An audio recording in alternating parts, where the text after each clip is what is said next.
ನರೇಂದ್ರ ಮೋದಿ ಅವರು ಬರೀ ಒಂದು ಪದಾರ್ಥದ ಬೆಲೆ ಏರಿಸಲಿಲ್ಲ.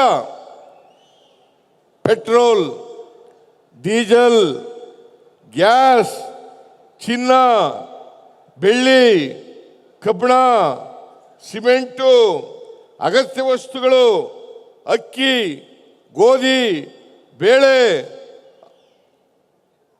ಔಷಧಗಳು, ಗೊಬ್ಬರ, ಈಗ ಎಲ್ಲನೂ ಕೂಡ ನೀವು ಏರಿಸಿದ್ದೀರಿ. ಮನಮೋಹನ್ ಸಿಂಗ್ರವರು ಪ್ರಧಾನಮಂತ್ರಿಗಳಾಗಿದ್ದಾಗ ಬೆಲೆಗಳನ್ನು ನಿಯಂತ್ರಣ ಮಾಡಿದ್ರು, ಆಹಾರ ಪದಾರ್ಥಗಳ ಬೆಲೆಗಳನ್ನು ನಿಯಂತ್ರಣ ಮಾಡಿದ್ರು.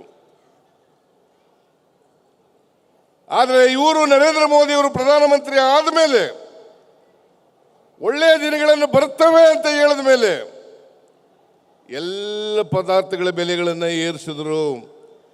ನಿಮಗೆ ನರೇಂದ್ರ ಮೋದಿ ಅವರು ಬಂದ ಮೇಲೆ ಬೆಲೆ ಏರಿಕೆ ಹೇಗಾಗಿದೆ? ನರೇಂದ್ರ ಮೋದಿ ಅವರು ಬರೋದಕ್ಕಿಂತ ಮುಂಚಿತವಾಗಿ ಏನು ಬೆಲೆಗಳಿದ್ದು ಇದನ್ನು ನಿಮ್ಮ ಮುಂದೆ ಇಡಲಿಕ್ಕೆ ನಾನು ಬಯಸ್ತಾ ಇದ್ದೇನೆ.